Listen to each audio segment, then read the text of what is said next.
Let's go to New York right now. The political future of New York Governor Andrew Cuomo is on the line as we speak after an investigation by the Attorney General Letitia James found that he sexually harassed multiple current and former state employees as well as a number of women outside of state government. Joining us now for more on this is New York Congresswoman Nicole Malliotakis. Congresswoman, good morning. Nice to have you back on the show. Good to see you. Good morning.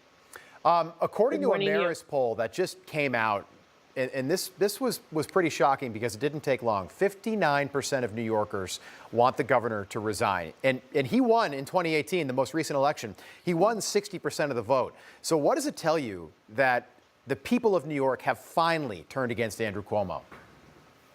Yeah, I saw another poll saying that only 11% want him to run for re-election. And so I think what the poll is saying, look, Governor, if you don't resign, I believe the state legislature is going to impeach you. And if that doesn't happen, then we will take it out on the ballot box. But I do believe that the governor's time is limited. And I also served in the New York State Assembly prior to entering Congress. And I can tell you that speaking to my colleagues on the other side of the aisle, the Democrat side of the aisle, not one member of the state assembly stood up in a private meeting where they were discussing the next steps. And it seems more and more clear that they are going to move in the direction of impeachment.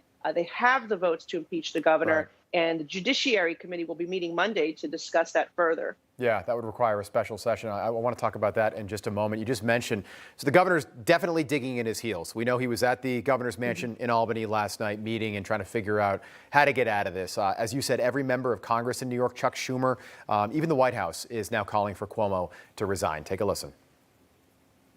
The president made clear yesterday that Governor Cuomo should resign, and I believe we should start with that. There's obviously a process that's going to proceed, and leaders in New York spoke to that yesterday. We'll leave it to them to speak to that, but the president believes Governor Cuomo should do the right thing, resign, and leave space for future leadership in New York.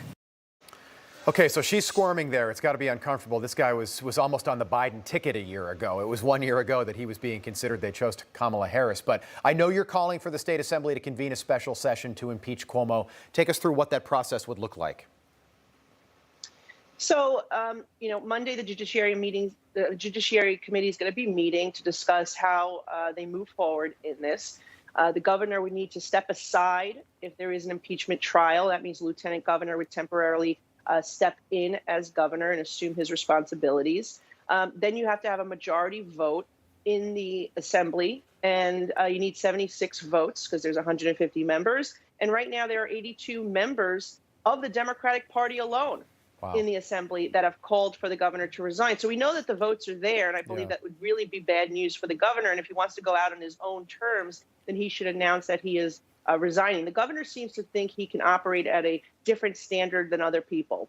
Yeah. Going back to 2013, there have been 3 cases of state assembly members on the Democratic side that were accused of sexual harassment. The governor quickly said that they needed to resign without an investigation, without any due process. He said there was a zero tolerance policy in this state and that they had to go. And eventually they did resign. Now the governor doesn't want to abide by those same rules, but also the governor himself signed into law tougher sexual harassment laws for the state, including requiring state legislators to go through a sexual harassment training, I believe annually or every 2 years. It's a and joke he himself now, did not even complete it. Yeah. Yeah, he himself did not even follow those own rules. So he thinks he's above the law. Oh, wow, I didn't know that. Yeah, you roll your eyes and you scratch your head when you read this stuff. Hey, I'm Rob Finnerty. Thanks for watching. If you enjoyed this video, please join the conversation in the comments below. Don't forget to subscribe, too. Hit the bell icon to be alerted to breaking news. And remember, there's a whole lot more on Newsmax TV, America's fastest growing cable news network.